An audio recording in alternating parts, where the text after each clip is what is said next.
They say the silence of a predator is more dangerous than its roar. But as my palm connected with the jaw of the most feared man in Seoul, the silence wasn't dangerous. It was deafening.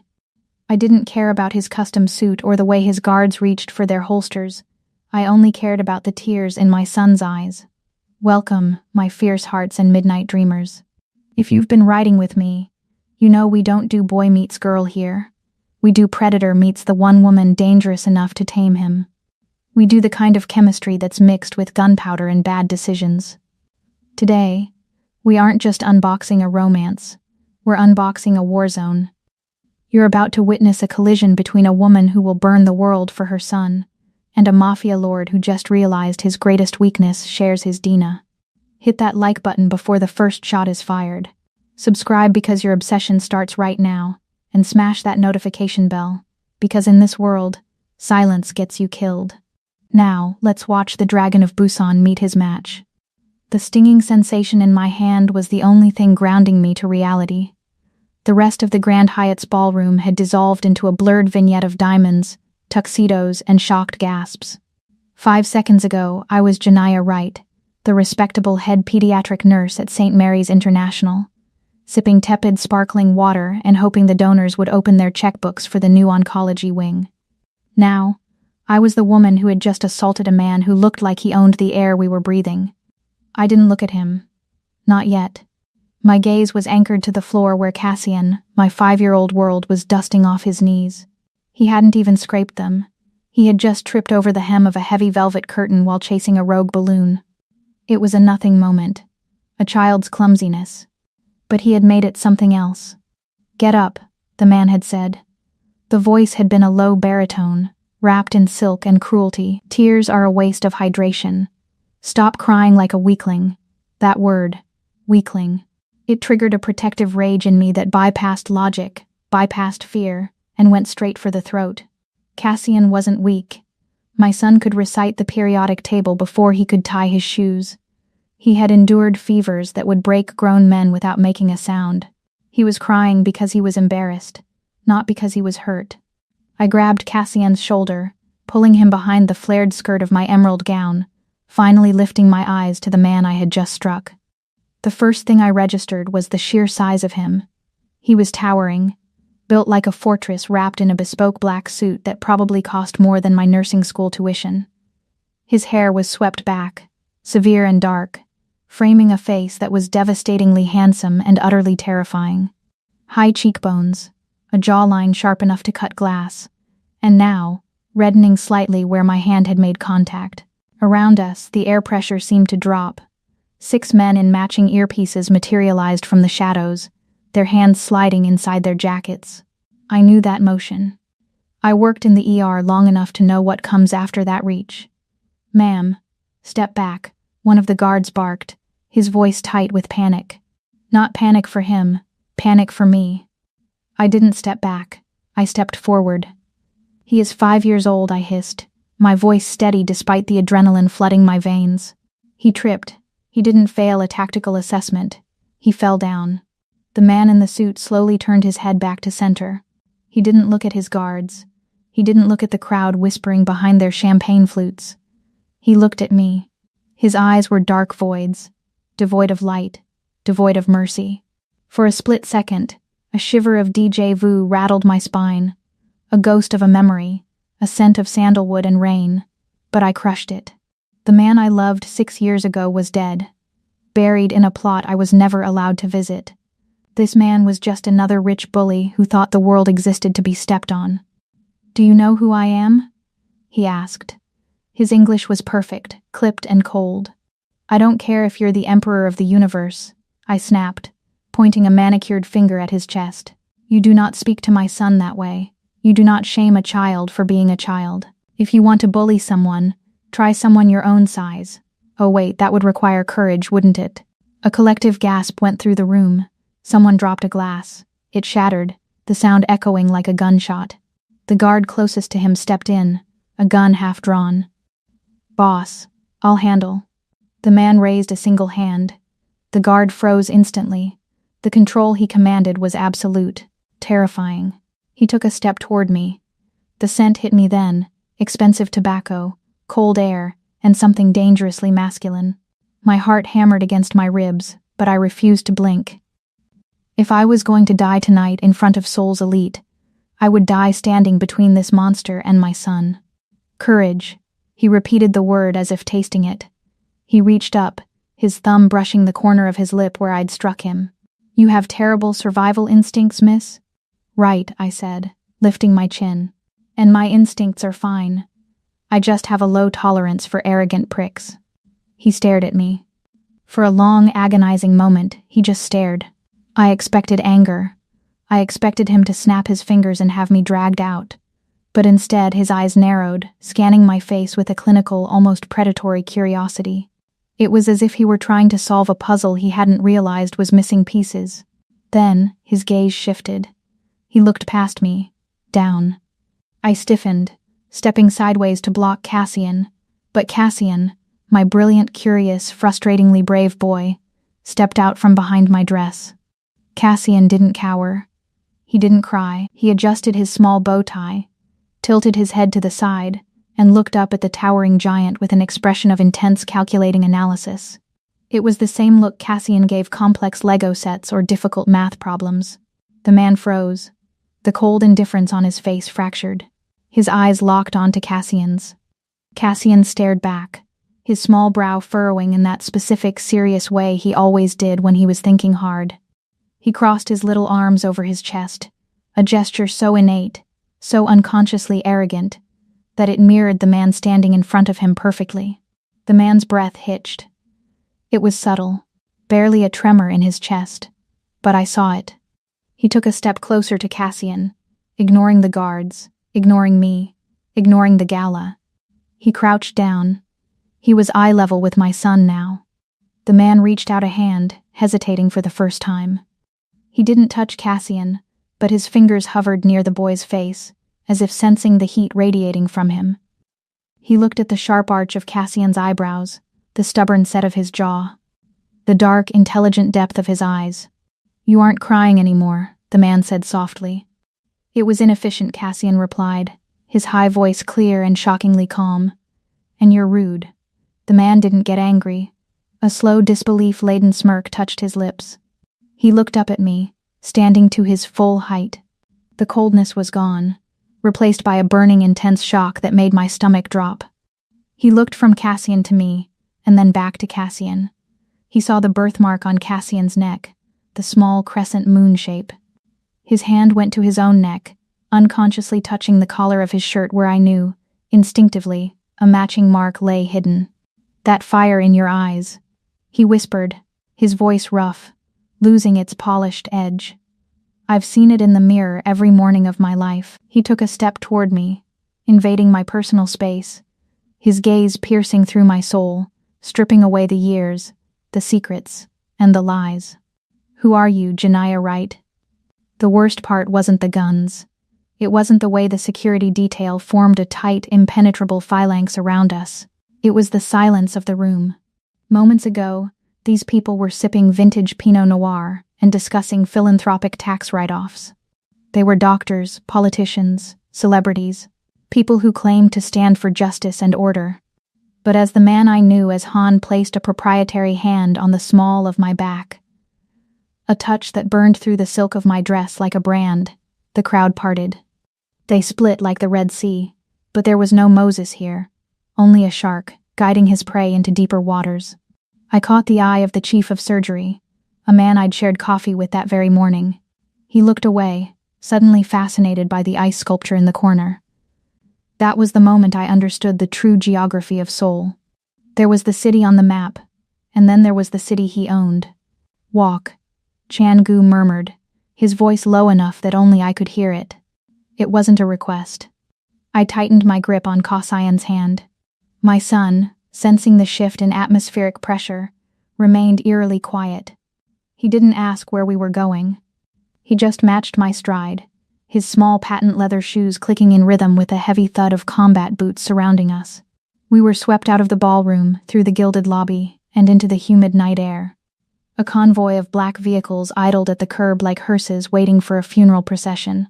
The lead car, a sleek, monstrous Maybach, had its back door held open by a man with a scar running through his eyebrow. "Get in," Chan-gu ordered. I hesitated, my heels digging into the pavement. "My car is in the garage. I have to. Your car will be disposed of. Or returned. It matters very little." He nudged me, not roughly, but with an implacable force. "Get in." I climbed inside. There was no choice. Not with Cassian beside me. The door shut with the finality of a coffin lid, sealing us in a vacuum of terrifying luxury. The interior of the Maybach was a sensory assault. It smelled of rich, supple leather that had never seen a speck of dust, mixed with the sharp, icy scent of expensive vodka and tobacco. But beneath that lay his scent. Sandalwood. Rain. A ghost I had spent 6 years trying to exorcise from my lungs. It clashed violently with the reality of my life, the faint, lingering smell of hospital antiseptic on my skin, and the scent of the artificial strawberry fruit snacks, currently crushed in Cassian's trouser pocket. Two worlds, colliding in the backseat of a car that cost more than my entire apartment building. The engine purred to life, a silent beast waking up. As the car pulled away, the city lights of Seoul smeared into streaks of neon, blue, red, gold. I stared out the window, forcing my breathing to remain even. Han. 6 years ago, I was a nursing student on a study abroad program. He was just Han, the brooding, beautiful mystery I met in a jazz bar in Itaewon. We had 3 months. 3 months of fire and secrets and nights where the world outside the bedroom door ceased to exist. Then came the phone call. A stranger's voice. There was an accident. Gang violence. "He's gone. Don't come to the funeral if you want to stay alive."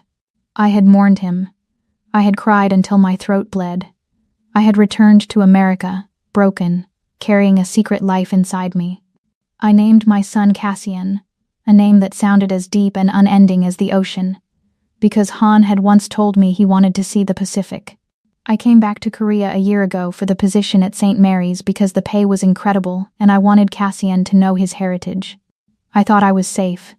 I thought I was walking in a graveyard, not a lion's den. I didn't know Han was Han Shan-gu, the Titan of Busan. He doesn't blink much. The voice shattered my internal spiral. I turned. Chan-gu wasn't looking at me. He was sitting in the opposing seat, his long legs crossed, staring at Cassian. Cassian was sitting next to me, his hands folded neatly in his lap, staring right back. "Most children cry in this situation," Chan-gu observed, his tone clinical, detached. "They sense the danger. They weep for their mothers." "I am calculating the probability of escape," Cassian said. The air left the car. Chan-gu's eyes widened, just a fraction. A flash of something, pride, sparked in the darkness of his gaze. "And?"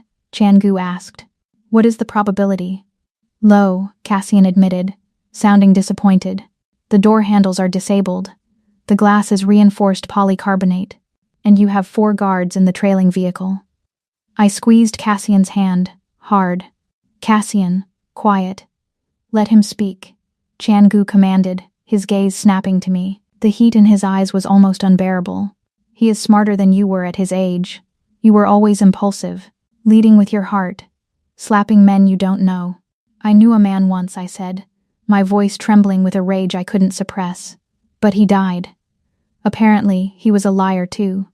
Chan-gu's jaw tightened, a muscle feathered in his cheek. "I didn't lie, Janaya. I was erased. There is a difference.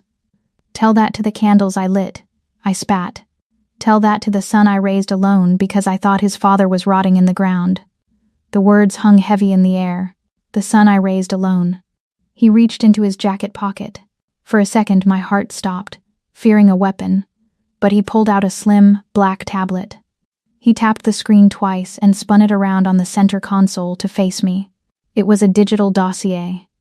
My face stared back from the screen. My driver's license photo. My work history at St. Mary's. My current address in Mapo-gu. My bank records. And then, a birth certificate. Cassian Wright. Father, unknown. "It took my team 4 minutes to scrub the hospital database," he said, his voice dropping an octave. "I know where you live. I know you buy groceries on Tuesday nights. I know you work the night shift on Thursdays.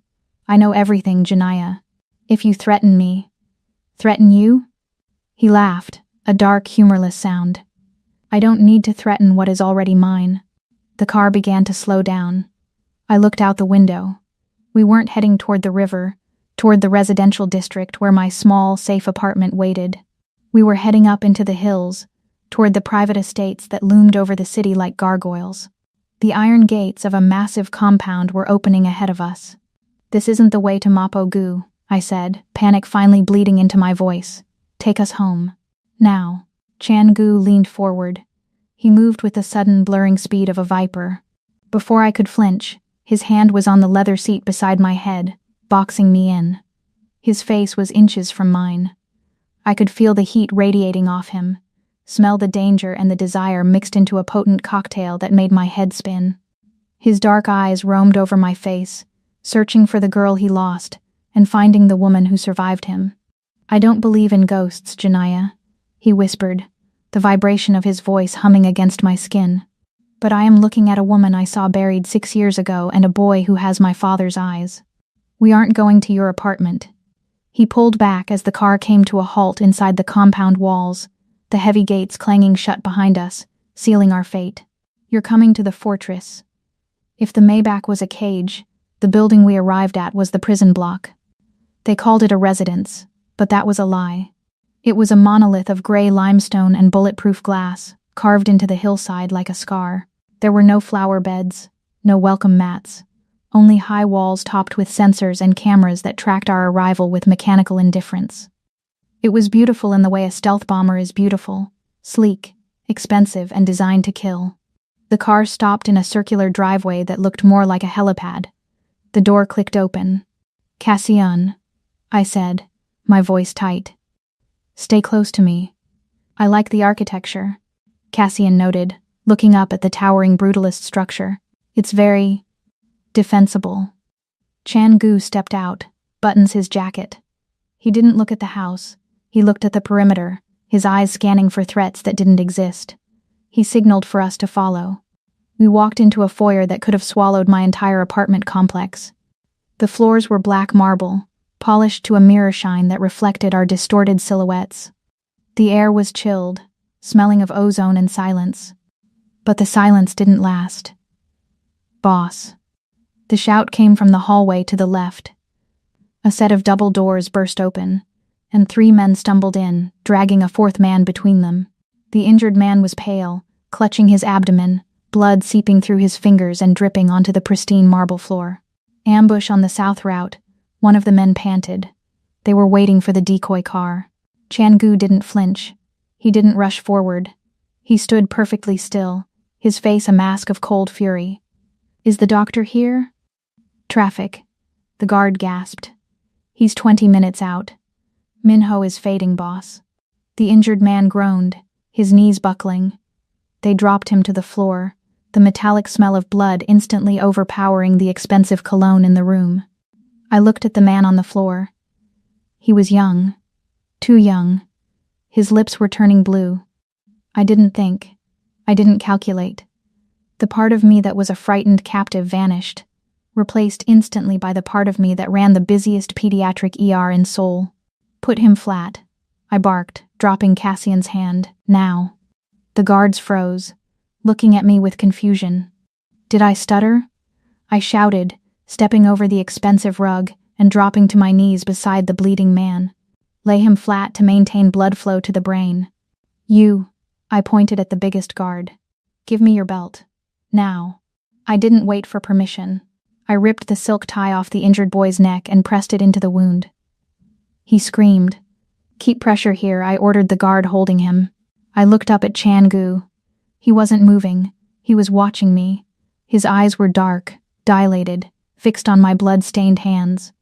Don't just stand there posing. I need a med kit. Gauze, saline, hemostats if you have them. And get my son out of the room. Chan Gu blinked, the trance breaking. He snapped his fingers. Do as she says. Take the boy to the library. Mom? Cassian's voice wavered. Go, Cassian. I'm working. As the guards scrambled, obeying my commands with terrified efficiency, I went to work. I packed the wound, checked his vitals, and stabilized his crashing pressure. For 10 minutes, I wasn't a prisoner. I was the charge nurse. I was in control. By the time the house doctor rushed in, breathless and sweating, the bleeding had stopped. I stood up, wiping my hands on a towel a maid had handed me. My emerald gown was ruined, stained with the dark crimson of a stranger's blood. I looked up. Chan-gu was leaning against a marble pillar, his arms crossed. He hadn't looked at the injured man once. He had only looked at me. The expression on his face was terrifying. It wasn't gratitude. It was possession. It was the look of a man who had just discovered a weapon he didn't know he owned. "Clean her up," he said softly to the maid. "Then bring her to my office." 30 minutes later, I slammed the heavy oak door of his office shut behind me.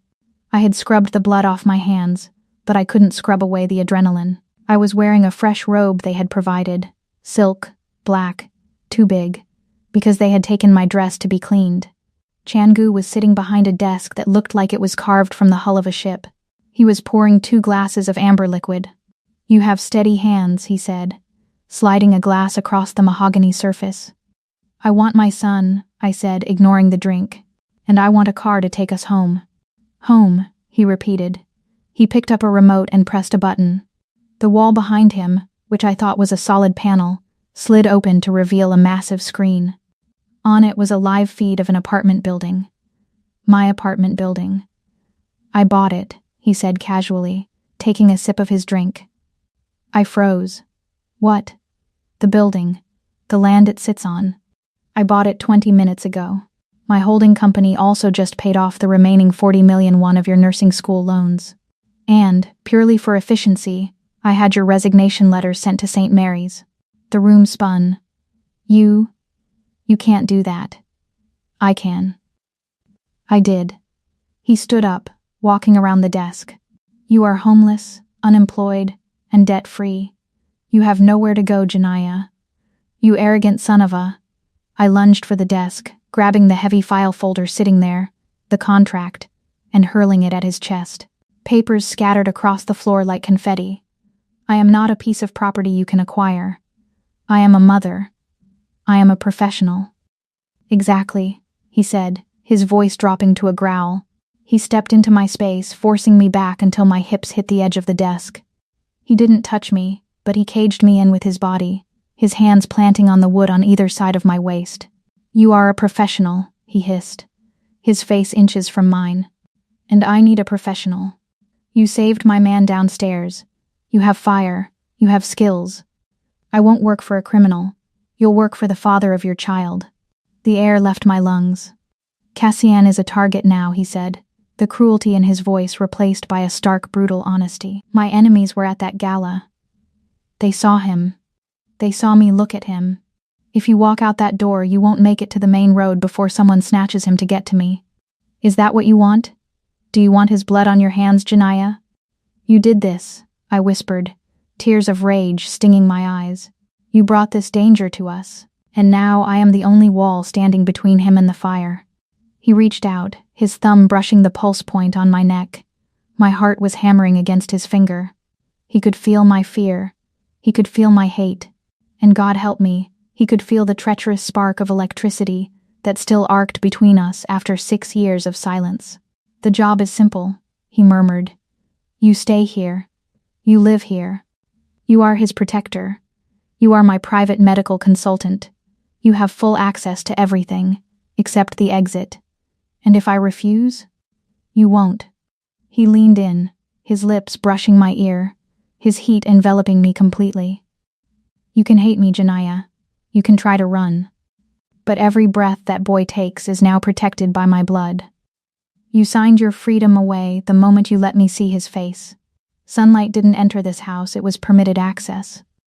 I woke up in a bed large enough to sleep a family of 5, tangled in sheets made of Egyptian cotton so high a thread count they felt like water against my skin. For a moment, just a split second between dreams and wakefulness, I reached out for the alarm clock in my cramped apartment in Mapo-gu. My hand hit cold, polished marble instead. Reality crashed back in. The gala, the slap, the fortress. I threw off the covers and marched to the walk-in closet. It was larger than my old kitchen, and it was full. Rows of garments hung like silent soldiers, silks, cashmeres, velvets. Everything was in my size. Everything smelled of lavender sachets and money. He was trying to dress a doll. I ran my hand over a backless evening gown that cost more than a kidney transplant. "Not today, Satan," I muttered. I bypassed the frills and the seduction pieces. I found a pair of high-waisted, wide-legged trousers in a severe slate gray and a crisp white blouse that buttoned to the neck. I didn't dress for a date. I dressed for a shift. If I was going to be the medical consultant, I was going to look like one. Dinner was an exercise in absurdity. The dining table was a slab of obsidian long enough to land a plane on. Chan-gu sat at the head, looking like a king on a dark throne. Cassian and I were seated to his right, the distance between us and him feeling like a canyon. The silence was only broken by the clink of silver against china. Servants moved like ghosts, placing plates of Wagyu beef and truffle-infused potatoes in front of us. I stared at the plate. Then I looked at the chef, who was hovering nervously by the door. "This is a pediatric cardiac nightmare," I announced. The chef stiffened. Chan-gu stopped cutting his steak. "Excuse me?" Chan-gu asked, his voice low. "The sodium content in this sauce alone is enough to spike a hypertensive crisis," I said, pointing my fork at the meat. "And for a 5-year-old? His kidneys are still developing. He needs balanced macros, not a heart attack garnished with gold leaf." I looked at Chan-gu. "You want him protected? Start with his arteries. Get us some steamed vegetables and grilled chicken. No salt." The chef looked terrified, waiting for the execution order. Chan-gu stared at me. He chewed slowly, swallowed, and then a ghost of a smirk touched his lips. He looked at the chef. "You heard the consultant. Vegetables. No salt." As the chef scrambled away, Chan-gu leaned back, swirling his wine.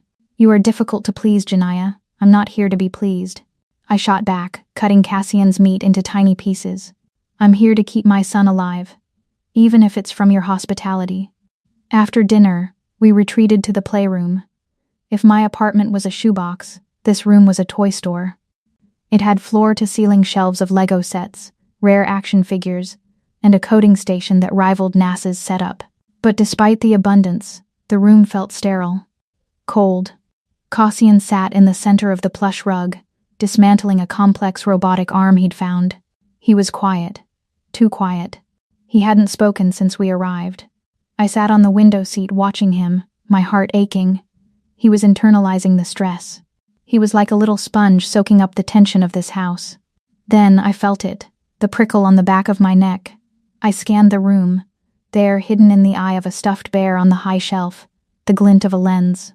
I stood up, walked directly to the shelf, and stared right into the glass eye. "I know you're watching," I said, my voice sharp. "You sit in your tower staring at screens like a coward. If you want to know him, come down here. Stop studying him like a lab rat and talk to your son." I held the gaze for 10 seconds. Then, the heavy door behind me clicked open. I turned. Chan-gu stood there. He had ditched his jacket. His sleeves were rolled up to his elbows, revealing forearms corded with muscle and a tattoo of a dragon winding around his wrist, a mark I remembered tracing with my fingertips a lifetime ago. He didn't look at me. He walked past me, carrying the scent of sandalwood and rain, and sat down on the rug opposite Cassian. Cassian didn't look up.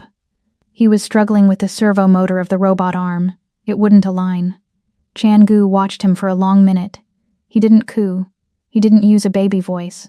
"The torque is too high," Chan-gu said. His voice was deep, rumbling in the quiet room.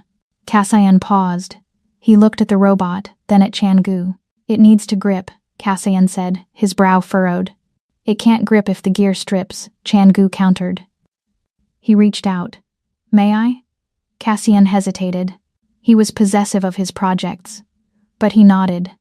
Chan-gu took the small screwdriver. His hands, usually instruments of violence, were shockingly precise. He adjusted a tension screw inside the mechanism, a movement so subtle I barely saw it. "You have to bypass the limiter," Chan-gu murmured, handing it back. "Rules are for the hardware. Software overrides them." Cassian took the robot back. He typed a quick command into the attached tablet. The arm whirred to life, snapping shut with perfect precision and speed, twice as fast as the manual said it should go. Cassian's eyes went wide. He looked at the robot, then at Chan-gu. The admiration in his face was instant and terrifyingly pure. "You hacked it," Cassian whispered. "I optimized it," Chan-gu corrected. And then, it happened.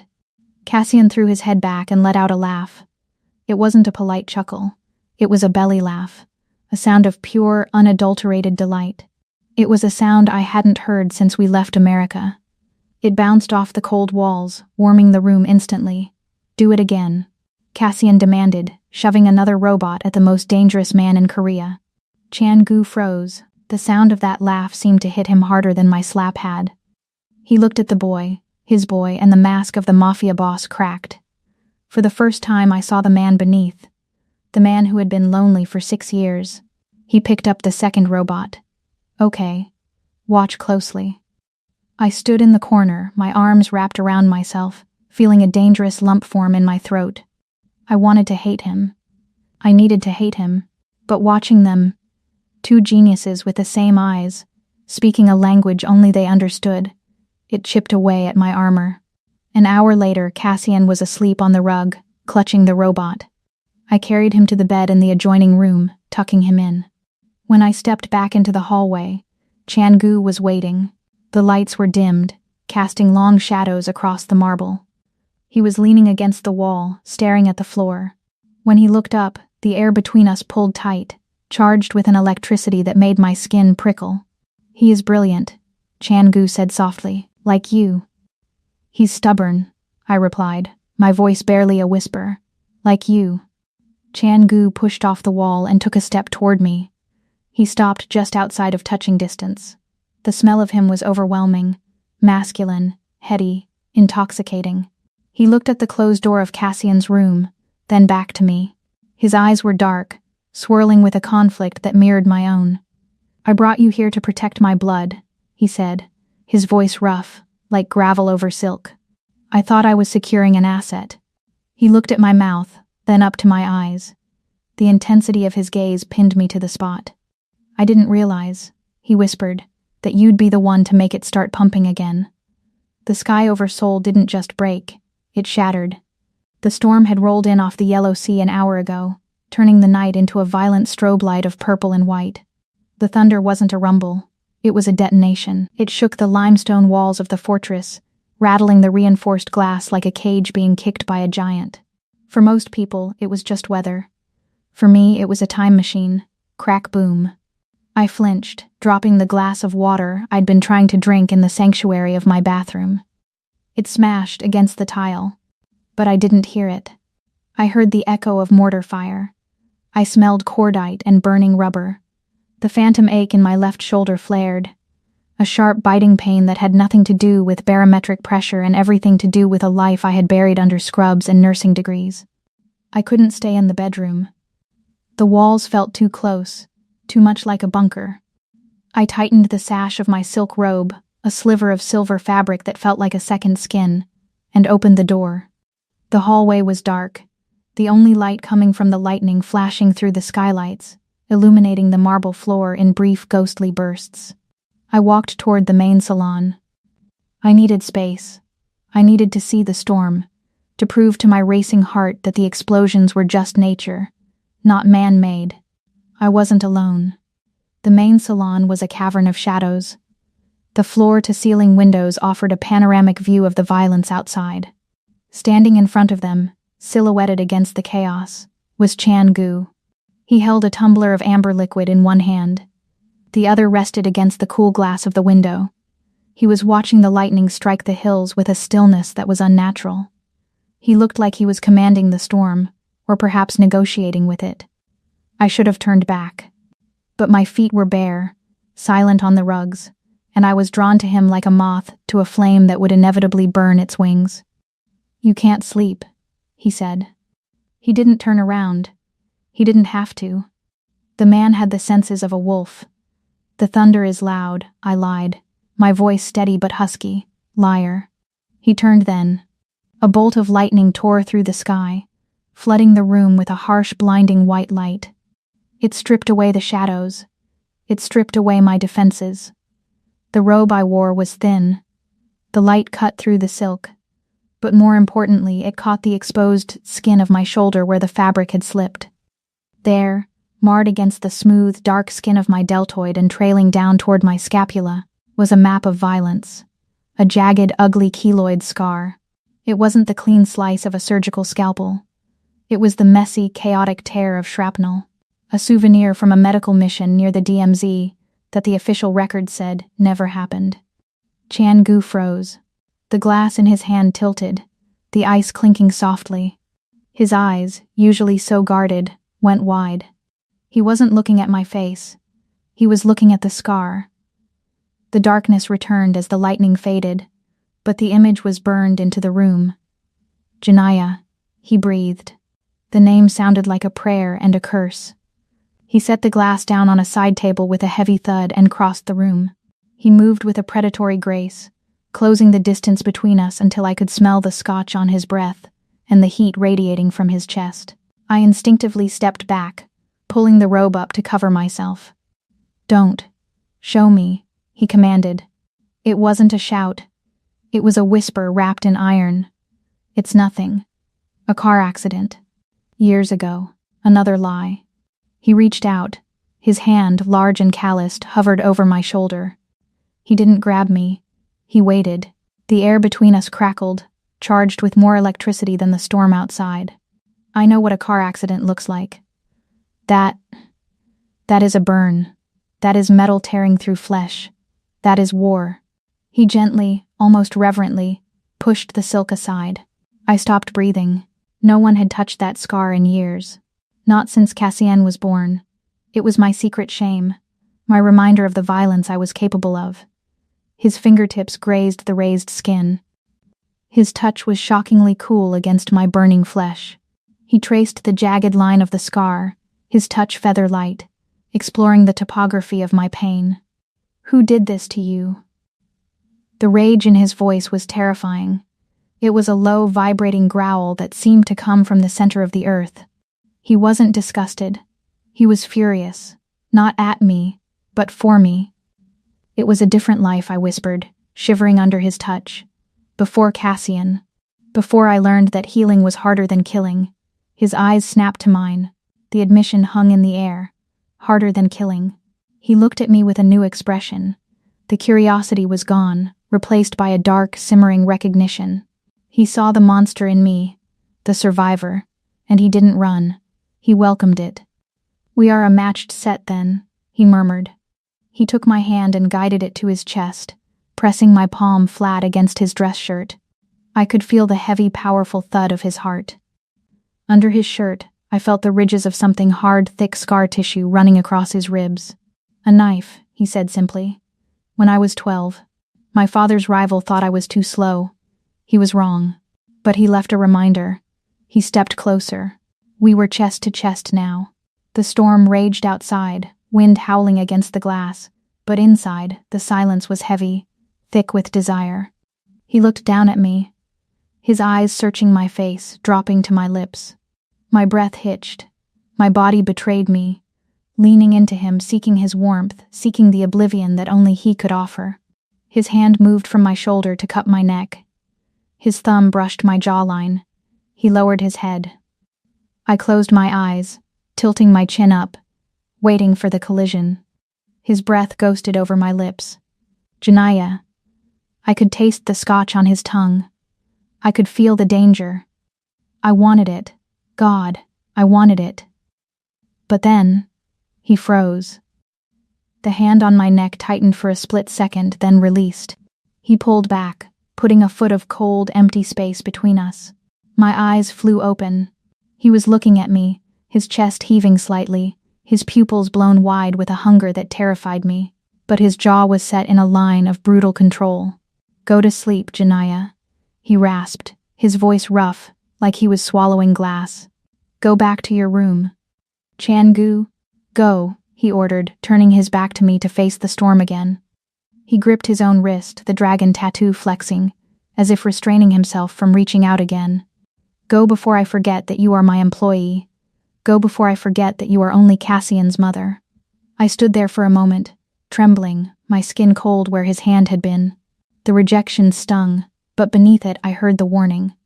He wasn't sending me away because he didn't want me. He was sending me away because he wanted me too much. I pulled my robe tight, turned on my heel, and fled into the darkness, leaving him alone with the thunder and the ghosts we both couldn't outrun. My fierce hearts, the storm outside isn't the only one raging. What do you think Janaya's scars truly mean? And what life is she hiding? And that moment, was Chan-gu's touch a comfort, or a warning that he's getting too close to the truth? Let me know in the comments below. A dress is just armor with sequins.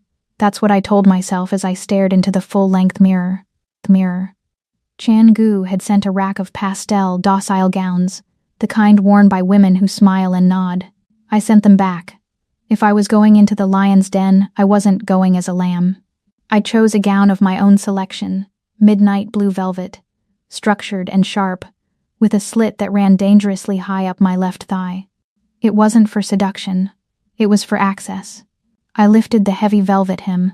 Secured against my thigh by a black lace garter was a ceramic scalpel. Non-metallic. Undetectable by wands. Razor sharp. I was a nurse. I knew exactly where the femoral artery was. If anyone touched me, I wouldn't need to overpower them. I would just need to nick them in the right spot and wait 3 minutes for them to bleed out. I smoothed the dress down. I wasn't Janaya the nurse tonight. I wasn't even Janaya the mother. I was the ghost. Ready? Chan-gu stood in the doorway. He was wearing a tuxedo that fit him like a second skin, all sharp lines and expensive wool. He stopped when he saw me. His eyes raked over the dress, the exposed column of my neck, the dark lipstick I'd applied like war paint. You look. He paused, searching for the word. Lethal. That's the point, I said, grabbing my clutch. Let's get this over with. The business summit was held at the Floating Island Convention Center, a glass bubble sitting on the Han River. It was a gathering of the most powerful people in Asia, CEOs, politicians, and the shadow figures who pulled their strings. When we stepped out of the car, the air shifted. Chan-gu offered me his arm. I took it. His muscles were rock hard beneath the fabric. He pulled me close, closer than necessary, locking my body against his side. It wasn't a romantic gesture. It was a statement. Mine. We walked through the double doors. The room went silent. It was the same silence as the night of the slap, but heavier. Hundreds of eyes turned to us. They looked at the dragon of Busan, the man who supposedly never forgave an insult, walking arm in arm with the woman who had publicly humiliated him. Keep your head high, Chan-gu whispered, his lips brushing my ear as we walked through the parting crowd. To your left, the man in the gray suit. Senator Kim. He takes bribes in Bitcoin. To your right, the woman in red. Madam Lee. She runs the Port Authority and hasn't paid a legitimate tax in 40 years. Charming friends you have, I murmured, forcing a smile that didn't reach my eyes. They aren't friends. They are food. He steered me toward the center of the room. His hand never left the small of my back. His thumb traced small possessive circles against the velvet of my dress, a constant reminder of his claim. It was infuriating. It was intoxicating. Han Chan-gu. The voice was like oil slicking over gravel. We stopped. A man blocked our path. He was older, with silver hair slicked back and a smile that showed too many teeth. He held a glass of champagne like a weapon. My blood ran cold. I recognized him from the dossier Chan-gu had shown me. Director Sang-hoon, the man who ordered the hit 6 years ago. The man who told me Han was dead. Director, Chan-gu said. The temperature in the room seemed to drop 10 degrees. Chan-gu didn't bow. He didn't smile. He went still, the absolute stillness of a tiger before the pounce. I didn't expect to see you here. I thought you were retiring. The world is too interesting to leave just yet. Sang-hoon chuckled. His eyes, milky and predatory, slid from Chan-gu to me. He looked me up and down with a sneer of undisguised contempt. And who is this? Sang-hoon asked, swirling his wine. I didn't know you had a taste for exotic imports. Is she the help? Or just a rental for the evening? The insult hung in the air, thick and ugly. Chan-gu's hand tightened on my waist. I felt the tension coil in his body, a spring about to snap. The guards behind Sang-hoon shifted, hands moving toward their jackets. "Careful, Director," Chan-gu said softly. His voice was terrifyingly polite. "You are speaking to my fiancé, and unlike you, I do not rent loyalty. I earn it." Sang-hoon laughed, a dry, rattling sound. "Fiancé? A nurse? Come now, Chan-gu. Don't dilute the bloodline. You need a queen, not a servant who knows how to empty a bedpan." Chan-gu took a step forward. Violence was imminent. I squeezed Chan-gu's arm, stopping him. I didn't need a white knight. I had a scalpel on my thigh and a tongue sharper than any blade. I stepped forward, breaking Chan-gu's hold, and smiled at Sang-hoon. It was my best charge nurse smile, the one I used on drunk patients before I sedated them. "Director Sang-hoon, isn't it?" I said, my voice projecting clearly over the hushed crowd. He blinked, surprised I was speaking. "Yes?" I couldn't help but notice, I said, my eyes scanning his face clinically. "The yellowing of the sclera in your eyes, the spider angiomas on your neck, the slight tremor in your left hand holding that glass." I took a step closer, invading his personal space. "You speak of bloodlines, Director, but yours is currently poisoning you. That's late-stage liver failure, isn't it? If you don't stop drinking that champagne, you won't live long enough to worry about who Chan-gu marries. You'll be dead before the fiscal quarter ends." The crowd gasped. Sang-hoon turned a violent shade of red. He lowered his glass, his hand shaking visibly now that I had pointed it out. "You insolent." "I'm not insolent," I interrupted, linking my arm back through Chan-gu's. "I'm a professional, and you, Director, are a patient running out of time. Enjoy the party." I felt Chan-gu's chest rumble. He wasn't growling. He was laughing. A silent, dark laugh of triumph. Music. Chan-gu barked at the orchestra. The band hurriedly struck up a waltz. Chan-gu swept me onto the dance floor before Sang-hoon could recover. He pulled me into his frame. His hand engulfed mine. We spun, the world blurring into a streak of gold and light. "Liver failure?" he murmured, his eyes dancing with dark amusement. "Is that true?" "He has 6 months. Maybe 4, I replied, breathless. But I might have accelerated his stress levels. "You are dangerous, Janaya. I told you. I'm not a doll." "No," he whispered, pulling me flush against him so our bodies moved as one. "You are a queen." For a moment, in the middle of the dance floor, I forgot the contract. I forgot the gunfight. I just felt him. The strength of his hand, the heat of his body, the way he looked at me like I was the only thing in the universe that mattered. Then, I saw it. Over Chan-gu's shoulder, up on the mezzanine balcony. A flash. Not a camera flash, the glint of a lens adjusting in the dark. A man in a maintenance uniform was tracking us. I stiffened. Chan-gu. Balcony. 3 o'clock.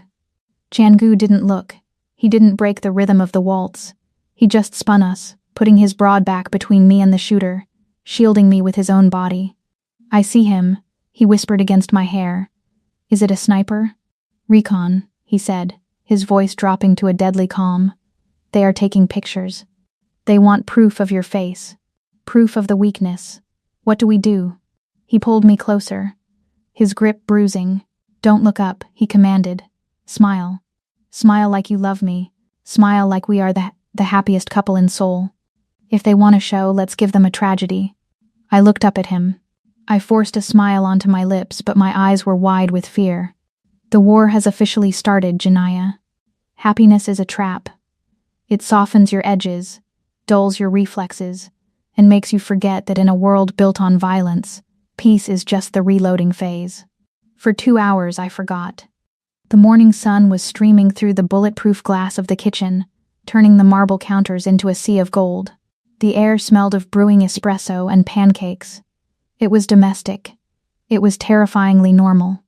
Chan-gu stood at the stove, wearing gray sweatpants and a white t-shirt that stretched tight across his back. He wasn't the Titan of Busan right now. He was just a man trying to flip a pancake without breaking it. "It's all in the wrist," I teased, sitting at the island with a mug of coffee. "The viscosity of the batter is inconsistent," he grumbled, though a smile tugged at the corner of his mouth. He successfully flipped one, landing it on Cassian's plate. Cassian, sitting next to me, clapped. Good job, father. The word hung in the air. Father. Chan-gu froze.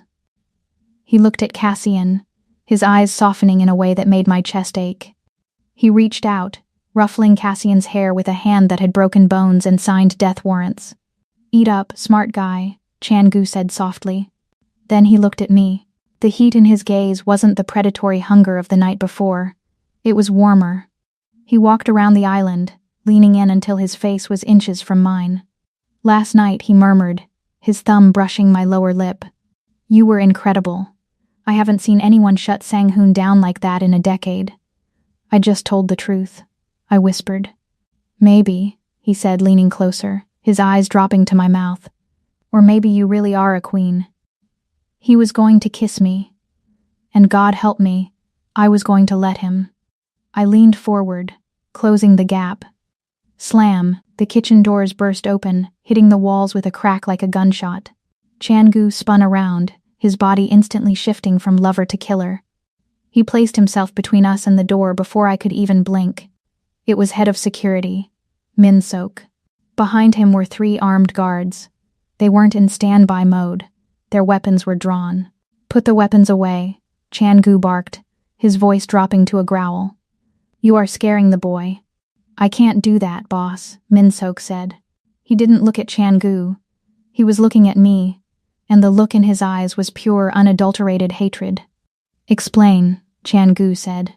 The temperature in the room plummeted. Min-sok stepped forward, holding out a tablet. We ran a sweep of the network traffic from last night. During the gala, while you were dancing, Chan-gu took the tablet. He swiped through the screen. Once. Twice.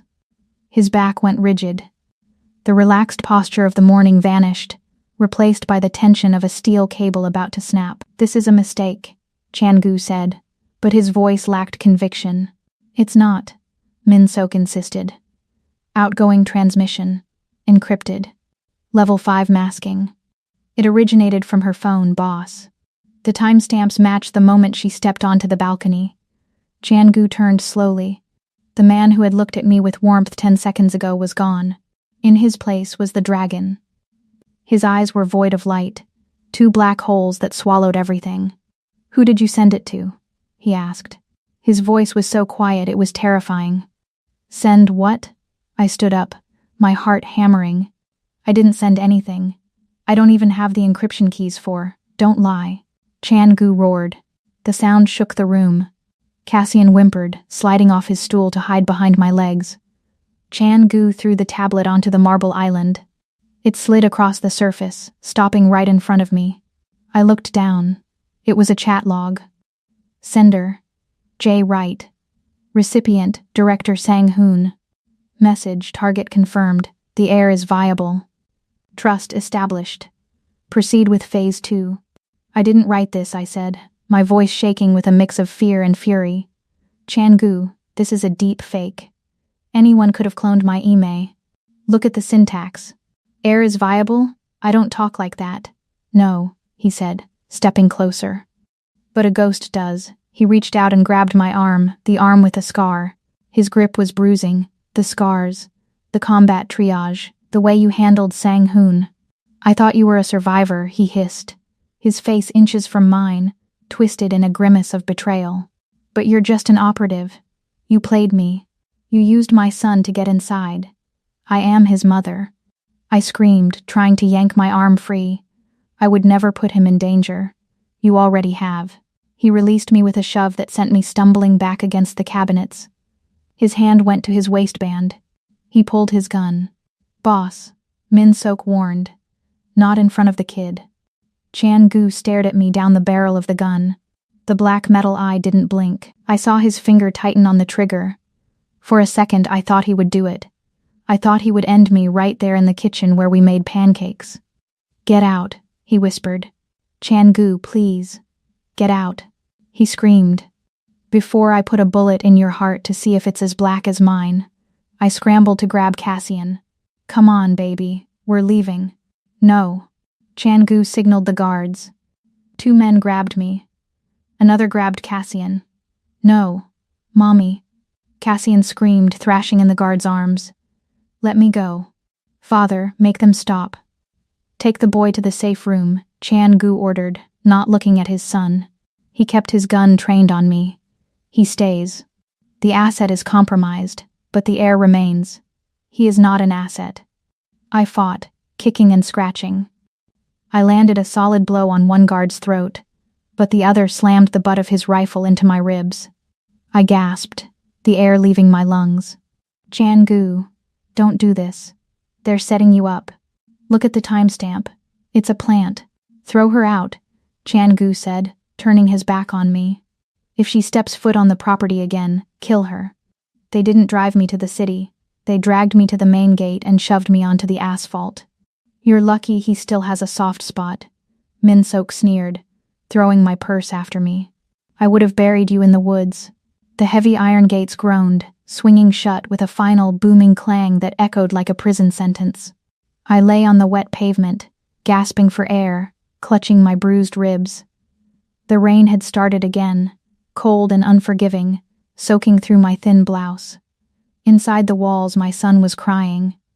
Inside the walls, the man I loved, yes, God help me, loved, thought I was a traitor. I should have been broken. I should have curled up and wept. But as the rain washed the blood from my lip, something else happened. The tears stopped. I sat up. I pushed the wet hair out of my face. I looked at the towering fortress, at the security cameras blinking red on the walls. Min-sok. The timing was too perfect. The evidence was too neat, and he had been the one to find it. I wasn't the spy. I was the obstacle. They needed me gone so they could get to Chan-gu. They needed the mother out of the way so they could manipulate the heir. I stood up. I wiped the mud from my knees. My eyes, which had been full of panic moments ago, went cold. Dead cold. I turned to the camera mounted on the gate pillar. I stared directly into the lens, knowing Min-sok was watching. I didn't scream. I didn't beg. You think you're protecting him by sending me away, I whispered, my voice lost in the wind but my intent clear. You just opened the door for them to kill you both. I turned and began to walk. Not toward the city, but into the shadows. The nurse was gone. The ghost was back. And she was going to burn that fortress to the ground to get her son back. A nurse heals. A mother nurtures. A ghost eliminates. The basement of the abandoned veterinary clinic in Incheon smelled of bleach and animal fear. It was fitting. I stood in front of a cracked mirror, but the woman staring back wasn't Janiyah Wright, the head pediatric nurse. She was gone. I tightened the straps of the Kevlar vest over my chest. It was stolen tech, lightweight but rated to stop a 9mm slug. I didn't have a tactical belt, I had a modified surgical kit.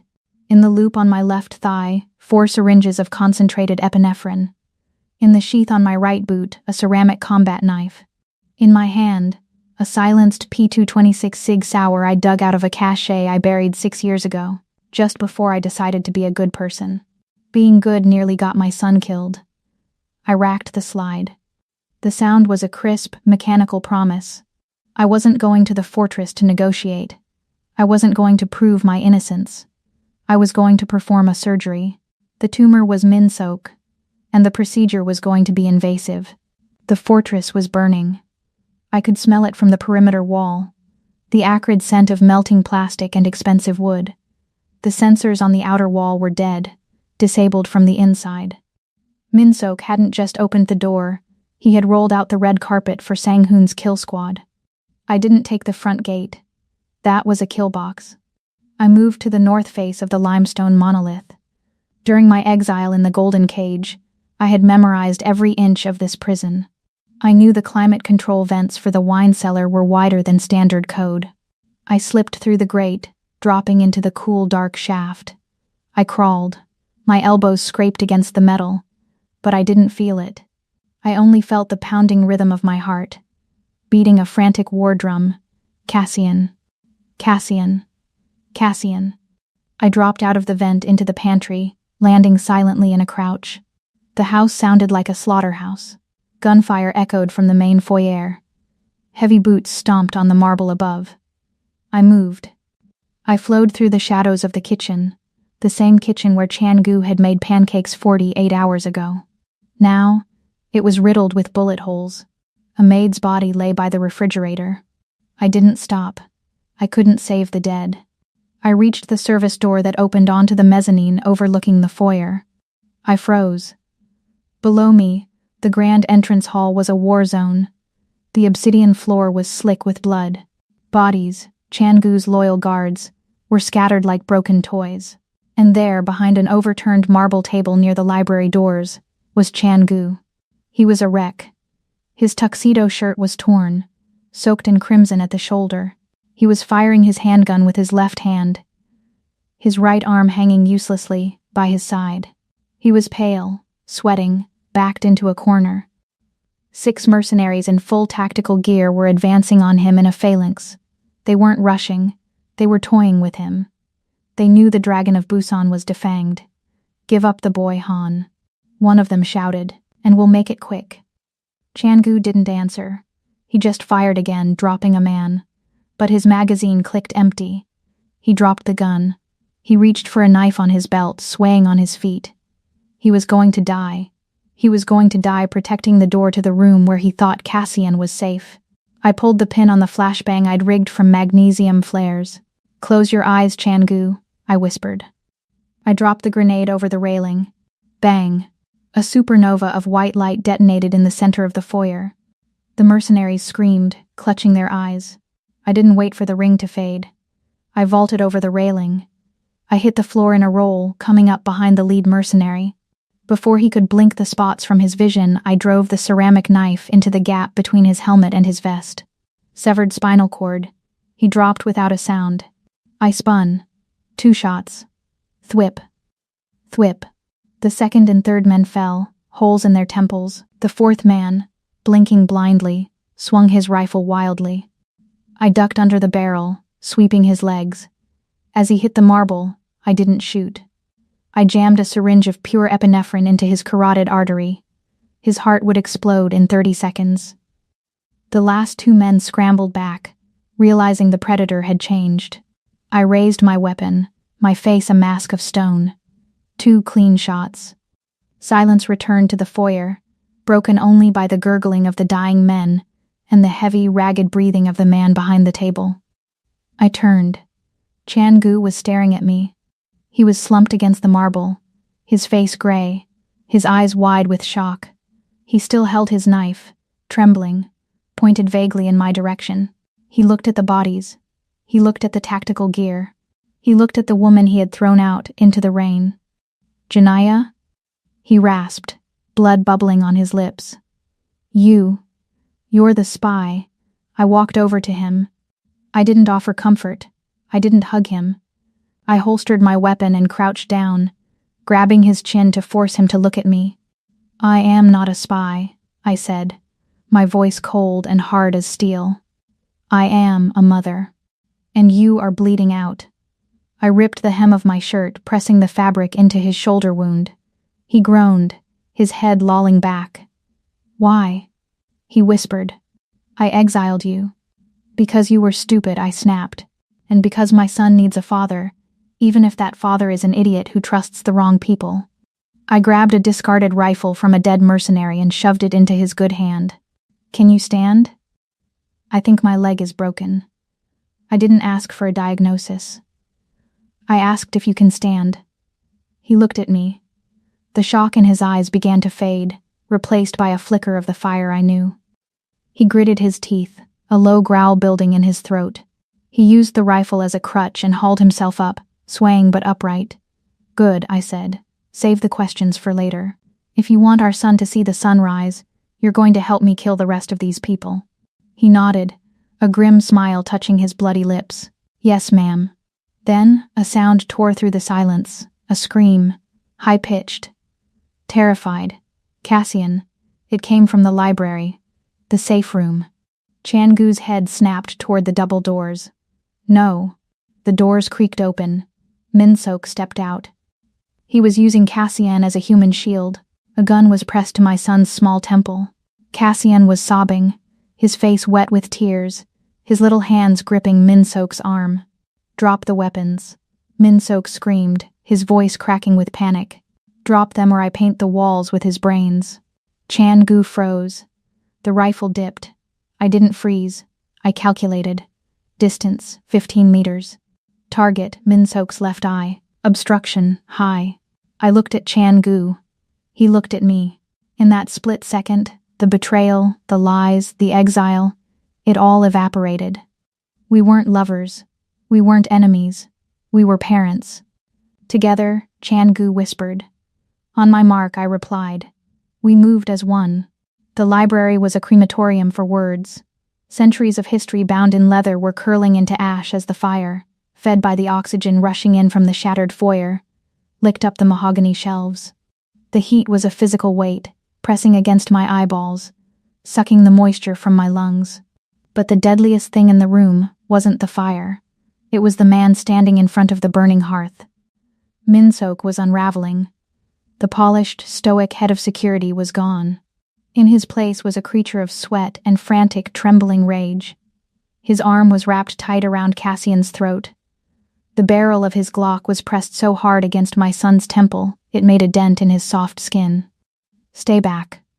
Min-sok screamed, spittle flying from his lips. I'll do it. I swear to God I'll open his skull. Chan-gu stood 10 feet away, swaying like a broken tree in a gale. His blood was dripping onto the Persian rug, counting down the seconds of his life. But his gun was steady. His eyes were locked on Min-sok. Why Min-sok? Chan-gu asked, his voice low, ignoring the flames roaring behind him. You were my brother. I was your servant. Min-sok roared. I built this empire while you played king. And then you brought her in. He jerked the gun toward me. You softened, Han. You started looking at floor plans for nurseries instead of supply routes. You became weak. I did this to save the organization from your sentimentality. You didn't save anything, I said, my voice cutting through the crackle of the fire. I stepped up beside Chan-gu. We were a united front, a dying king and his exiled queen. You just burned it down because you were jealous you could never sit on the throne. Shut up, bitch. Min-sok shifted his aim toward me. That was the mistake. For a split second, the gun left Cassian's temple.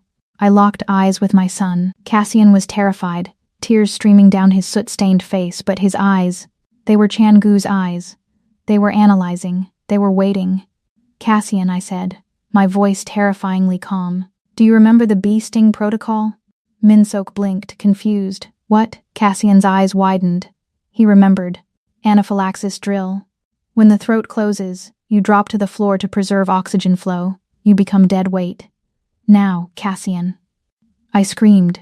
Drop. Cassian didn't hesitate. He went boneless. He slumped instantly, his entire body weight dragging down on Min-sok's arm. Min-sok stumbled, his balance compromised by the sudden dead weight. You little. But Cassian wasn't done. As he fell, his hand jammed into his pocket. He pulled out the small, metallic spider robot, the one Chan-gu had helped him optimize in the playroom. He squeezed the chassis. Screech! The robot emitted a high-frequency feedback loop, a sonic weapon Cassian had accidentally coded days ago. It was a piercing electronic shriek that shattered the air. Min-sok flinched. It was a microsecond of instinct. He clamped his hands over his ears, the gun waving wildly. Chan-gu. I shouted. We moved in perfect lethal synchronization. Chan-gu didn't shoot. He couldn't risk hitting Cassian. He threw himself forward, a human shield diving into the line of fire. Bang. Min-sok squeezed the trigger blindly. Chan-gu's body jerked mid-air. A spray of red mist erupted from his chest. He hit the floor, sliding over Cassian, covering his son's small body with his own broken frame. Min-sok looked down, a triumphant grin twisting his face as he leveled the gun at Chan-gu's back for the kill shot. He forgot about the ghost.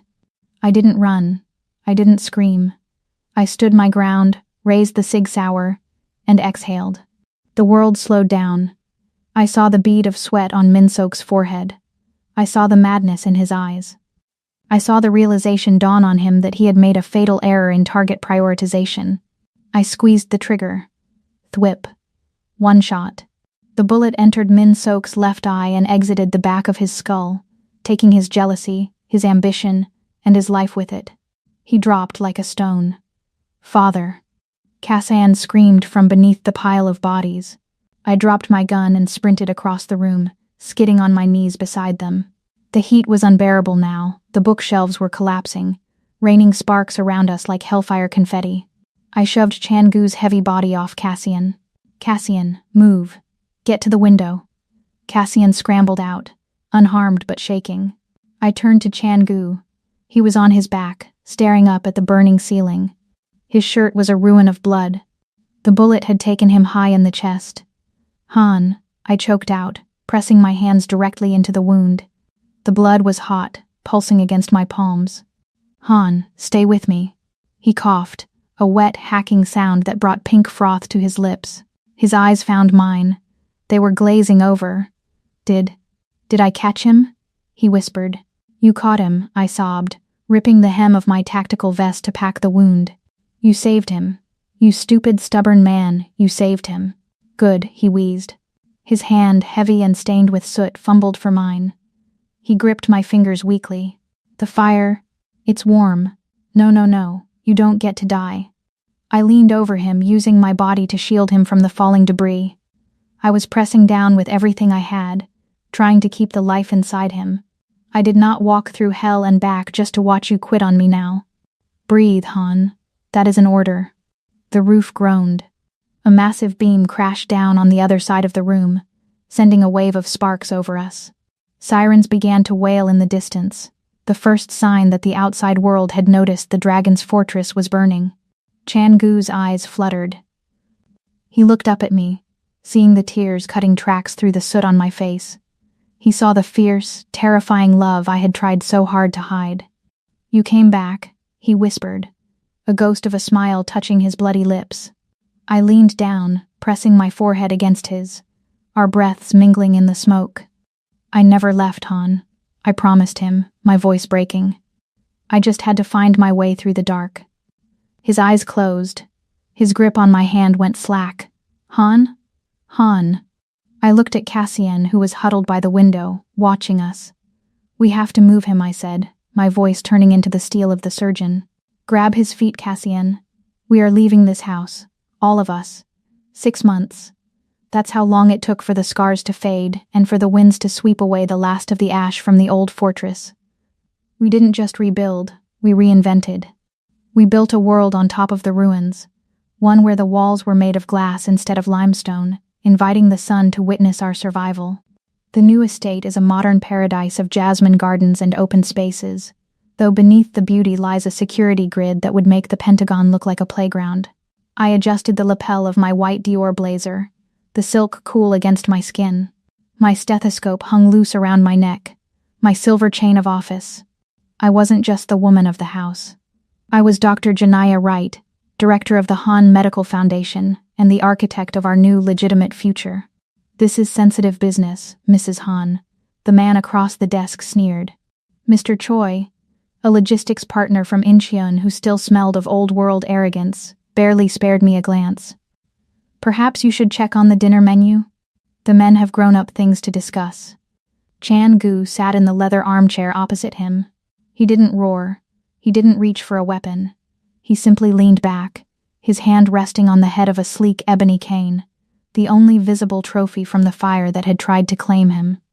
The slight limp he carried now didn't signal weakness. It made him look like a lion who had seen the end of the world and decided to walk back from it. Changu smirked, his eyes glinting with a dangerous kind of pride as he gestured toward me. She's not asking for your permission, Choi. She's giving you a diagnosis. I didn't raise my voice. I didn't have to. I pulled up a file on my tablet and slid it across the mahogany. Mr. Choi, I said, my tone as clinical as a morgue. You're skimming 3% off the medical shipping routes. It's sloppy work. But more importantly, I've reviewed your vitals.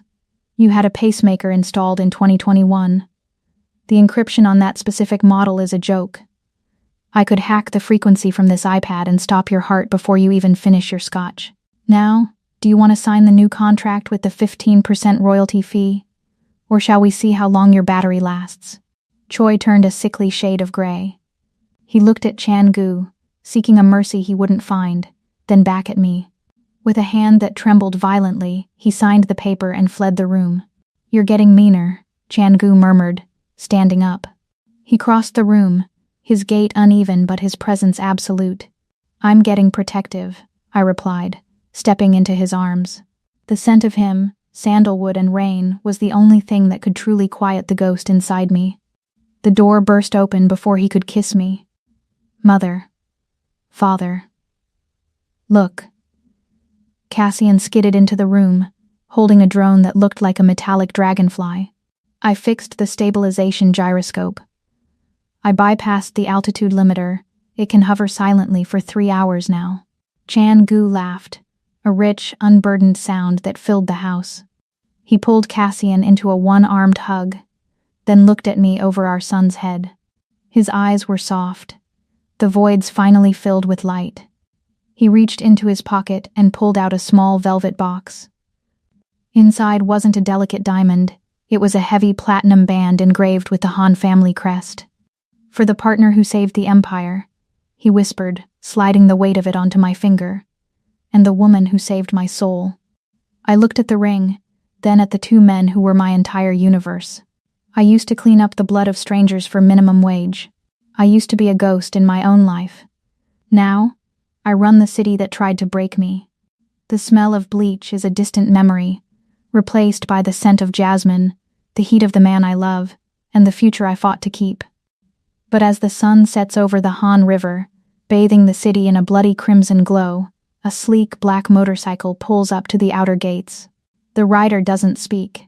He drops a heavy black envelope into the mailbox and disappears into the night like a shadow. Inside, tucked beneath the flap, is a single grainy photograph of me from my days as a ghost operative, covered in blood, holding a weapon, and looking very much like a woman who hasn't finished her work. Across the bottom, written in red ink that looks far too much like fresh blood, are 6 words. The past never stays buried, Agent Wright. See you in the spring.